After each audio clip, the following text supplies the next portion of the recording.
बच्चों, हम बात कर रहे हैं अंश पूंजी के लिए लेखांकन, और आज हम बात करेंगे भाग 15 में आपकी पाठ्यपुस्तक के अंकित प्रश्न संख्या 11 से 13। तो आइए शुरू करते हैं आपकी पाठ्यपुस्तक का प्रश्न संख्या 11।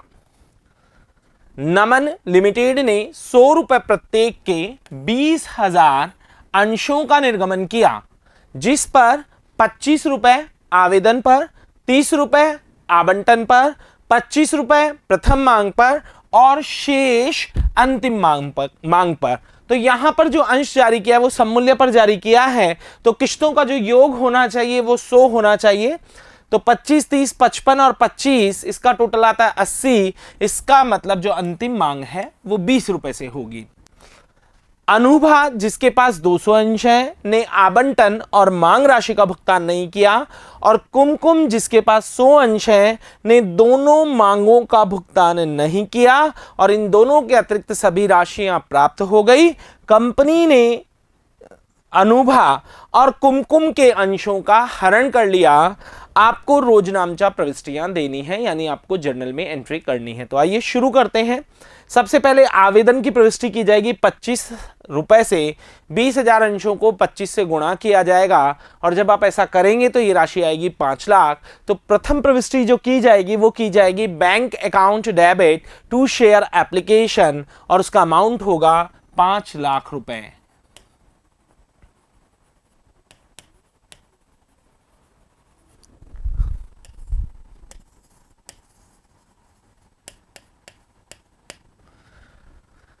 शेयर एप्लीकेशन को शेयर कैपिटल खाते में ट्रांसफर करेंगे, जिसकी जर्नल प्रविष्टि की जाएगी share application account debit to share capital, और इसकी राशि भी 20,000 इंटू 25 यानी कि 5 लाख रुपए।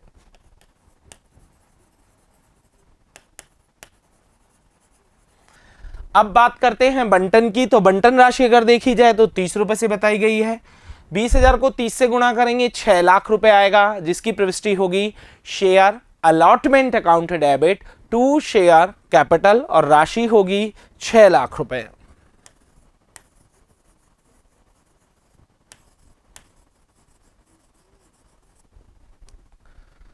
अब इस राशि को प्राप्त करने की जो जर्नल प्रविष्टि है वो होगी bank account debit to share allotment. और अगर हम बात करें तो अनुभा, जिसके पास 200 अंश हैं, उसने बंटन भी नहीं चुकाया और मांग राशियां भी नहीं चुकाई। तो ये है बकाया मांग। बकाया मांग कैसे निकाली जाती है? कितने अंशों ने नहीं दी? 200 अंशों ने। और बंटन राशि कितने से है? 30 रुपए से। नॉर्मल गुणा करके निकालना है, क्योंकि ये अति विधान का प्रश्न नहीं है। तो यहां पर ये राशि निकल कर आती है 6,000 रुपए। तो आपको 6 लाख में से 6,000 रुपए घटाकर और 5,94,000 रुपए प्राप्त करने हैं, जिसकी एंट्री होगी bank account debit to share allotment. आपके दिमाग में प्रश्न उठ सकता है कि क्या कॉलिनियर खाता खोलना है? तो जब तक नहीं कहा गया मत खोलिए और सिंपल तरीके से घटाकर प्राप्त कीजिए। तो bank account debit to share allotment, और इसका अमाउंट होगा 5,94,000। क्यों आए 5,94,000? क्योंकि बंटन राशि को हमने जो देय किया है वो किया है 6 लाख से, और इसमें से 6,000 रुपए प्राप्त नहीं हुए हैं। अब बात करते हैं प्रथम मांग राशि की। तो प्रथम मांग राशि जो है वो 25 रुपए से है, तो इसकी जर्नल प्रविष्टि की जाएगी share first call account debit to share capital 5 lakh रुपए से। तो इसको 5 लाख रुपए से आप देय कर देंगे।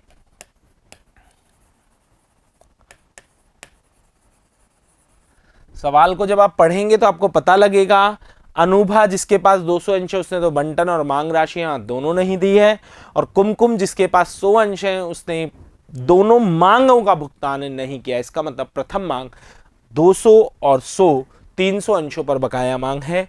तो 300 गुणा 25, और जब आप ऐसा करेंगे तो ये बकाया मांग निकल कर आती है 7500 रुपए। तो आपको 5 लाख में से 7500 रुपए घटा देने हैं, और जो रकम प्राप्त करनी है वो प्राप्त करनी है 4,92,500, जिसकी जर्नल प्रविष्टि होगी bank account debit to share first call. 4,92,500 किस तरीके से आए? 5 लाख में से हमने 7,500 रुपए को घटाया है। और 7,500 कैसे आए? दोनों अंशधारी, एक के 100 और एक के 200, दोनों ने प्रथम मांग का भुगतान नहीं किया है, तो 200 गुणा 25, 300 गुणा 25 करके 7500 रुपए जो आए उसे घटाकर प्राप्त किया है। अब बात करते हैं अंतिम मांग की। तो अंतिम मांग की जो राशि है वो 20 रुपए बताई गई है। 20,000 अंश को 20 से अगर आप गुणा करेंगे तो 4 लाख रुपए से अंतिम मांग की राशि बनेगी, जिसकी एंट्री होगी देय करने की share final call, share second and final call account debit to share capital, जिसकी राशि होगी 4 लाख रुपए।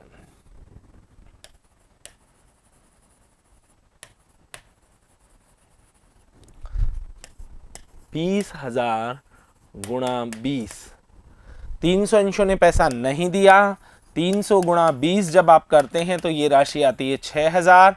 तो 4 लाख में से 6,000 घटाकर 3,94,000 रुपए आप प्राप्त कर लेंगे। यहां तक का सवाल कंप्लीट करने के बाद, सारी मांगे प्राप्त कर लेने के बाद, जब सवाल को आप आगे पढ़ते हैं तो लिखा हुआ है कि संचालकों ने अनुभा और कुमकुम के अंशों का हरण कर लिया। अनुभा की अगर बात की जाए तो अनुभा के अंशों के हरण को ये देखा जाएगा अनुभा ने कौन कौन सी किस्तें नहीं चुकाई। तो अनुभा ने बंटन भी नहीं चुकाया, प्रथम मांग भी नहीं चुकाई, अंतिम मांग भी नहीं चुकाई। जबकि कुमकुम के अंशों का हरण करने के लिए उसने अंतिम मांग और प्रथम मांग का भुगतान नहीं किया। तो दोनों की अगर अलग अलग एंट्री करते हैं तो क्या बनेगी? Share capital account debit to share allotment to share first call to share final call to share forfeited. और कुमकुम के अंशों की share capital account debit to share first call to share final call to share forfeited, क्योंकि हरण की प्रविष्टि बनाने के लिए शेयर कैपिटल को डेबिट, जो किस्तें नहीं चुकाई है उन्हें क्रेडिट, और अंत में शेयर फोरफिटेड लिखा जाता है। यहां हम इन दोनों के मिक्स एंट्री कर सकते हैं, वो किस तरीके से करेंगे वो बात करते हैं। तो मिक्स एंट्री में share capital account debit to share allotment to share first call to share final call to share forfeited, ये तो एंट्री होगी। अमाउंट किस तरह से लिखेंगे आइए उसकी बात करते हैं। शेयर कैपिटल में कितने अंशों का हरण कर रहे हैं? 300 का। और आपने कितनी राशि मांग ली? आपने पूरी हरण की तारीख तक 100 रुपए की किस्त मांग ली है, तो यहां तो आ जाएगा 30,000 रुपए। और अगर बात की जाए तो यहां पर आपको लिखना होगा टू शेयर अलॉटमेंट, लिखा हुआ नहीं है इसमें तो वो मैंने ऐड कर दिया है। अब अलॉटमेंट अगर देखा जाए तो वो मात्र 200 अंशों का है, तो 200 गुणा कितने से है बंटन? 30 रुपए से, तो 6,000 रुपए की बकाया मांग बंटन की हो गई है। टू शेयर फर्स्ट कॉल वो 300 अंशों का बकाया है, तो 300 गुणा 25। टू शेयर फाइनल कॉल ये भी 300 अंशों का है, तो 300 गुणा 20। तो यहाँ तो लिखेंगे 7500 फर्स्ट कॉल में, और फाइनल कॉल में लिखेंगे कितना?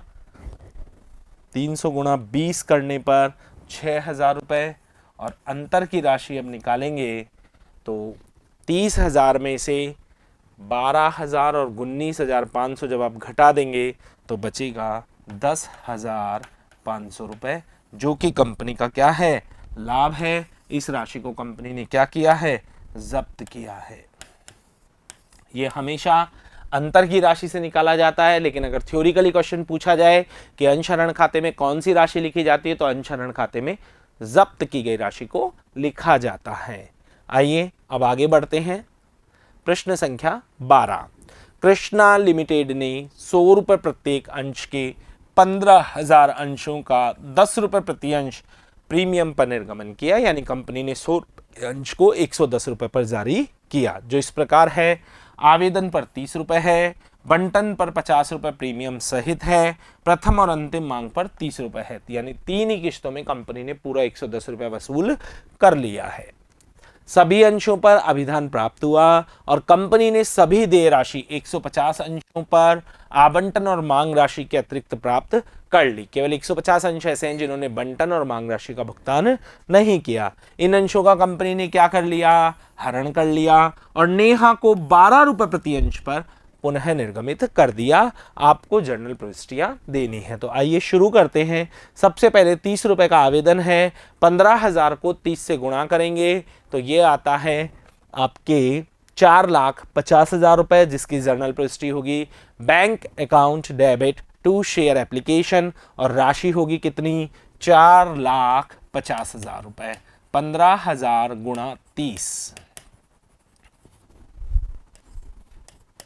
शेयर एप्लीकेशन को कौन से खाते में ट्रांसफर किया जाएगा, आप सभी जानते हैं, इसे किया जाएगा कैपिटल अकाउंट में ट्रांसफर, जिसकी जर्नल प्रविष्टि होगी share application account debit to share capital. तो ये भी 4,50,000 रुपए से एंट्री हो जाएगी। इतना तो अब आप सब समझ गए होंगे, इतने प्रश्नों को हमने हल कर लिया है। अब बात करते हैं बंटन की। बंटन राशि 50 रुपए से है, जिसमें 10 रुपए प्रीमियम है। बंटन राशि को देय करने की एंट्री की जाएगी share allotment account debit to share capital to securities premium. ये तो एंट्री है। अमाउंट किस तरह से लिखा जाएगा वो आप समझ लें। शेयर अलॉटमेंट में आप लिखेंगे 15,000 इंटू 50।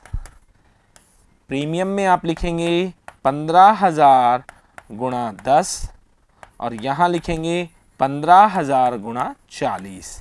तो आइए बात करते हैं। ये तो आएगा 7,50,000, ये आएगा 6 लाख, और ये आएगा 1.5 लाख रुपए। 7.5 लाख रुपए बंटन पे मिलने चाहिए। अगर हम सवाल को पढ़ें तो 150 अंशों ने बंटन राशि का भुगतान नहीं किया, कोई दिक्कत नहीं है। 150 को हम बंटन राशि से गुणा करेंगे, और जब हम ऐसा करेंगे तो 7500 रुपए की बकाया मांग निकल कर आती है। इसे घटाएंगे, किस राशि में से घटाएंगे, जितने से आपने बंटन को दे किया है। तो 7,50,000 में से 7,500 रुपए घटाकर 7,42,500 रुपये आप प्राप्त करेंगे, जिसकी जर्नल प्रविष्टि करेंगे bank account debit to share allotment, और राशि होगी 7,42,500। अब बात करते हैं प्रथम मांग की। अगर प्रथम मांग की देखी जाए तो फर्स्ट एंड फाइनल कॉल एक ही है, और उसकी राशि बताई गई है 30 रुपए। तो share first and final call account debit to share capital 15,000 गुणा 30, जिसकी राशि होगी 4,50,000 रुपए, और 150 अंश अपनी प्रथम मांग को नहीं चुका रहे हैं। ऐसा करने पर ये 4,500 रुपए आते हैं। 4,50,000 में से 4,500 रुपए बकाया मांग के घटाकर और बाकी के पैसे प्राप्त करेंगे, तो वो रकम होगी 4,45,500, जिसकी एंट्री होगी bank account debit to share first and final call.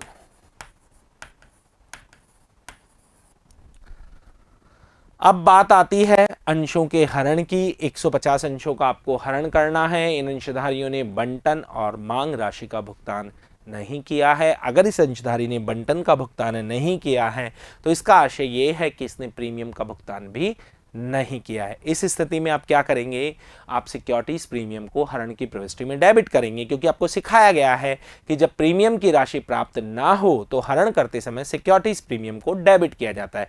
तो पहले बात करते हैं जर्नल प्रविष्टि की क्या एंट्री बनेगी। Share capital account debit securities premium account debit to share allotment to share first and final call to share forfeited. ये तो हरण की जर्नल एंट्री है जो कि आपके सामने है। अब बात करते हैं इसमें अमाउंट कैसे डालेंगे। तो 150 गुणा 100 कैसे आया, आप उतनी किश्तों को जोड़ लीजिए जो हरण से पहले आपने मांग ली है। तो आपने फर्स्ट एंड फाइनल कॉल तक मांग लिए, जब आप इसे जोड़ते हैं तो इनका योग आएगा 110 रुपए। 30 रुपए आवेदन पर, 50 रुपए बंटन पर, 30 रुपए प्रथम एवं अंतिम मांग पर। इसमें से प्रीमियम की राशि हटा दीजिए, क्योंकि कैपिटल में अमाउंट डालते समय प्रीमियम को शामिल नहीं करते हैं, केवल ये देखते हैं कि अंकित मूल्य की हमने कितनी रकम मांगी। तो हमने पूरे 100 रुपए मांग लिए हैं, तो यहां पर आएगा 15,000 रुपए। सिक्योरिटीज प्रीमियम की अगर बात की जाए तो 150 अंश है और 10 रुपए प्रीमियम है, तो ये हो जाएगा 1,500 रुपए। बंटन की अगर बात की जाए तो 150 अंश है और 50 रुपए का बंटन है, तो ये आ जाएगा 7,500 रुपए, जो कि बकाया मांग थी, जो कि आपने प्राप्त करते समय घटाई थी। फर्स्ट एंड फाइनल कॉल 150 गुणा 30, जो कि है 4,500 रुपए। अब बाकी की जो राशि बचे उसे अंतर निकाल दीजिए और अंतर को किस खाते में डाल दीजिए, शेयर फॉरफिटेड में, जो कि होगी कौन सी राशि, जब्त राशि। तो 16,500 में से आप घटा दीजिए 12,000, तो ये बचेगा 4,500 रुपए। 4500 रुपये जब्त राशि आ गई। पुनः निर्गमन की अगर बात की जाए तो पुनः निर्गमन पर आप गौर कीजिएगा, आपने यहाँ पर जो एक अंश है वो 10 रुपए का एक अंश, 100 रुपए का एक अंश है, जिसे 10 रुपए प्रति अंश पर निर्गमित किया, 10 रुपए प्रीमियम पर निर्गमित किया है। और यहाँ पर आपके पाठ्य पुस्तक में लिखा हुआ है 12 रुपए, ये 12 नहीं है, यहाँ होगा 120 रुपए। आपने 120 रुपए में इन अंशों को क्या कर दिया, पुनः निर्गमित कर दिया। 100 रुपए के अंश को अगर 120 में पुनः निर्गमित किया तो ये प्रीमियम है, तो पुनः निर्गमन की प्रविष्टि क्या की जाएगी, bank account debit to share capital to securities premium. तो यहां अगर बात करें तो बैंक में डाल दीजिए 150 इंटू 120, शेयर कैपिटल में डाल दीजिए 150 इंटू 100 और प्रीमियम में डाल दीजिए 150 इंटू 20। आइए ज़रा इस राशि को हम अगर लिखें तो ये आता है आपके 18,000 रुपये तो बैंक में आएगा, 15,000 रुपये शेयर कैपिटल में आएगा और सिक्योरिटीज़ प्रीमियम में जो अमाउंट आएगा उसकी राशि होगी 3,000। अब अगर बात करें तो आपने हरण करते समय 4500 रुपये का लाभ कमाया, लेकिन पुनः निर्गमन करते समय किसी भी तरह का कोई घाटा नहीं हुआ। आपको यही सिखाया गया है कि हरण करते समय जो लाभ होता है, पुनः निर्गमन करते समय अगर कोई घाटा हो तो उसे किससे पूरा किया जाता है, शेयर फॉरफिटेड से, और फिर शेष बची हुई राशि को कैपिटल रिजर्व में ट्रांसफर कर दिया जाता है। लेकिन अगर यहां बात करें तो हमने 45 रुपए जब्त तो किए हैं, लेकिन पुनः निर्गमन प्रीमियम पर किया है, तो किसी तरह का कोई घाटा नहीं हुआ, इसलिए पूरे के पूरे 4500 रुपए कैपिटल रिजर्व में ट्रांसफर होंगे, जिसकी जर्नल प्रविष्टि होगी share forfeited account debit to capital reserve और राशि होगी 4500 रुपए। प्रश्न संख्या 12 को पूरा करने के बाद अब बात करते हैं अगले प्रश्न संख्या 13 की। आरुषि कंप्यूटर लिमिटेड ने 100 रुपए प्रत्येक के 10,000 समता अंशों को 10% प्रीमियम पर निर्गमित किया, यानी कि आपने 100 रुपए का एक शेयर 110 रुपए में जारी किया है, जिन पर निवल राशि इस प्रकार है। आवेदन पर आपको 20 रुपए मिल रहे हैं, बंटन पर 50 रुपए जिसमें 10 रुपए प्रीमियम है, प्रथम मांग पर 30 रुपए और अंतिम मांग पर 10 रुपए। एक अंशधारी जिसके पास 200 अंश है ने अंतिम मांग का भुगतान नहीं किया, इसके अंशों का हरण कर लिया और इन अंशों में से 150 अंशों को सोनिया को 75 रुपए प्रति अंश पर पुनः निर्गमित किया गया। कंपनी की पुस्तकों में रोज नामचा प्रविष्टियां दीजिए। क्वेश्चन निर्गमन, हरण, पुनः निर्गमन तीनों को शामिल करते हुए प्रीमियम का कॉन्सेप्ट भी है, लेकिन क्वेश्चन एकदम सिंपल है। तो आइए शुरू करते हैं। सबसे पहले 10,000 अंश जारी किए हैं और 20 रुपए की आवेदन राशि है, तो इसकी जर्नल प्रविष्टि होगी bank account debit to share application. Equity दे रखा है नाम, तो इक्विटी शेयर एप्लीकेशन, तो जर्नल प्रविष्टि होगी bank account debit to equity share application. 10,000 को 20 से गुणा करते हैं तो राशि आती है 2 लाख रुपए।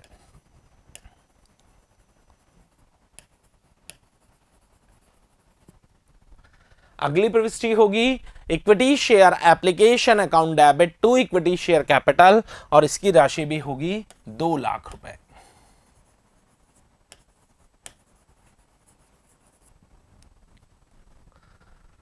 अब बात करते हैं बंटन की। बंटन 50 रुपए से है और 10,000 अंश है, तो और साथ ही साथ 10 रुपए प्रीमियम है।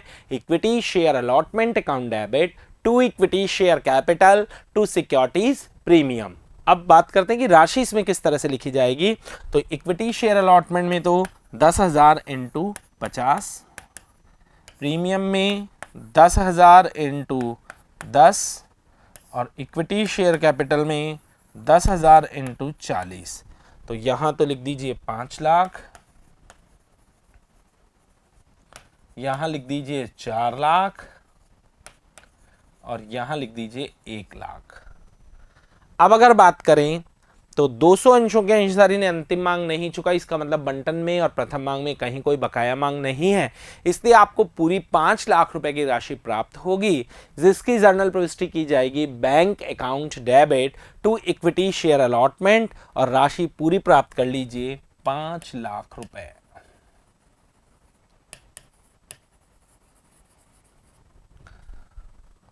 अब अगर बात की जाए तो जो प्रथम मांग है वो 30 रुपए से है, तो equity share first call account debit to equity share capital 3 lakh रुपए। ये देय करने की एंट्री है 10,000 गुणा 30। प्रथम मांग में भी कहीं कोई बकाया मांग नहीं है, इसलिए आपको पूरे 3 लाख रुपए प्राप्त होंगे, जिसकी जर्नल प्रविष्टि की जाएगी bank account debit to equity share first call, और राशि होगी 3 लाख। पूरी राशि प्राप्त कर लीजिए क्योंकि इसमें बकाया मांग नहीं है। अब अगर बात करें तो अंतिम मांग है 10 रुपए, तो 10,000 गुणा 10 करने पर 1 लाख रुपए की अंतिम मांग दे होगी। दे करते समय पूरी राशि से दे कीजिए, क्या एंट्री होगी, equity share second and final call account debit या equity share final call account debit to equity share capital, और राशि लिख दीजिए 1 लाख रुपए।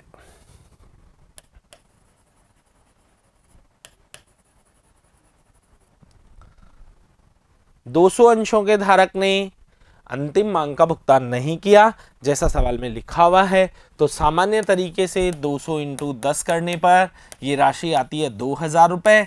अंतिम मांग की कुल राशि बनती है 1 लाख, उसमें से 2,000 रुपए आपको प्राप्त नहीं हुए क्योंकि 200 अंशों के अंशधारी ने रकम का भुगतान नहीं किया, तो 98,000 रुपए की रकम को आप प्राप्त करेंगे, जिसकी जर्नल प्रविष्टि होगी bank account debit to share final call, और राशि होगी 98,000 रुपए।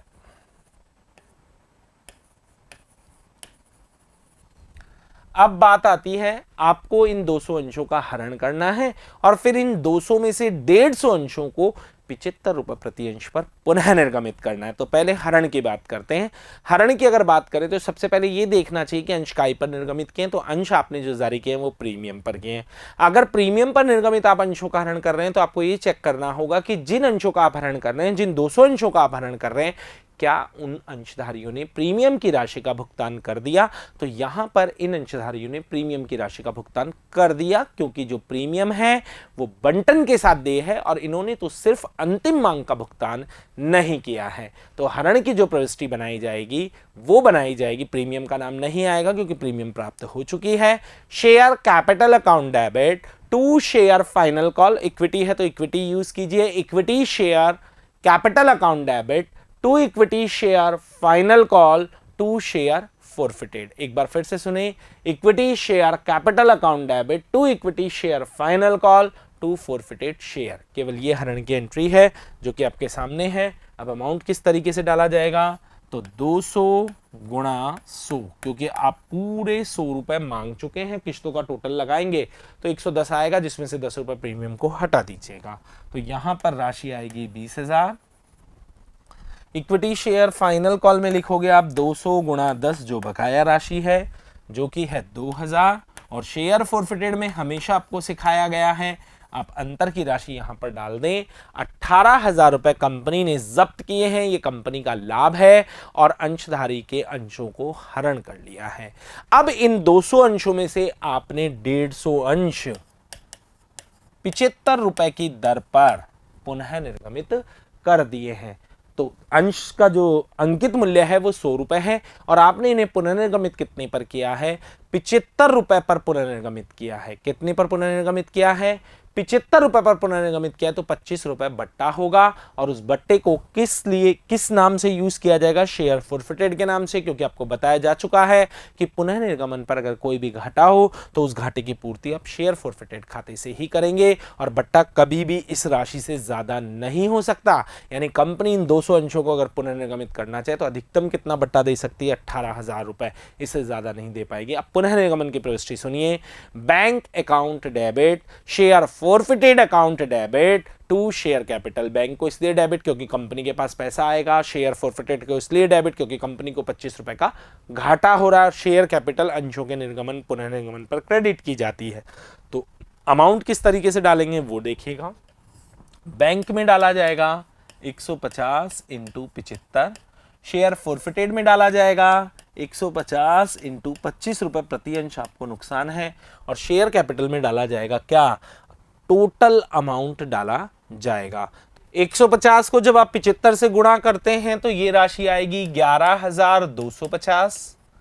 150 को जब 25 से आप गुणा करते हैं तो ये आता है 3,750, और शेयर कैपिटल में आ जाएगा पूरा 15,000, जो कि इन दोनों मदों का योग है, या आप वैसे भी देख सकते हैं 150 गुणा 100।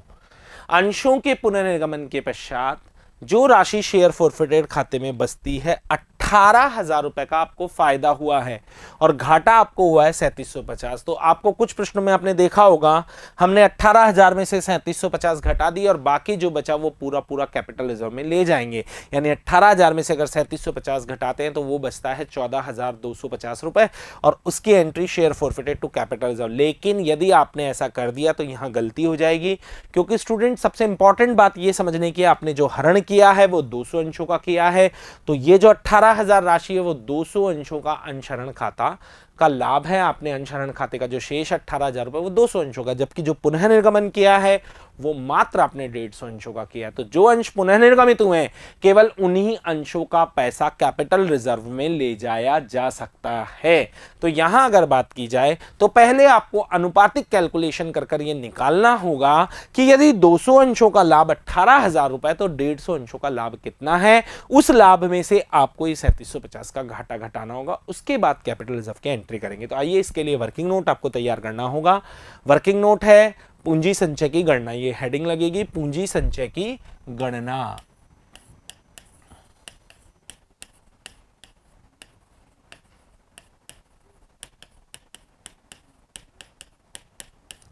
दो 200 अंशों पर कुल जब्त राशि 18,000, 150 अंशों पर जब्त राशि 18,000 भाग 200 गुणा 150।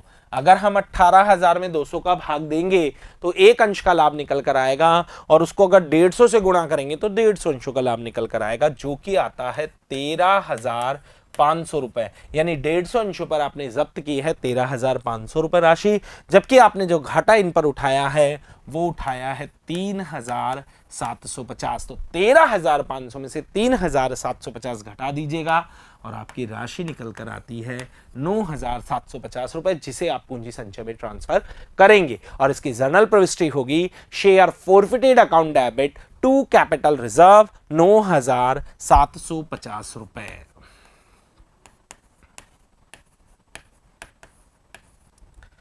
इसी के साथ आपका अंकित प्रश्न संख्या 13 पूरा होता है। आगे के वीडियो में मिलेंगे अगले अंकित प्रश्नों के साथ, तब तक के लिए धन्यवाद।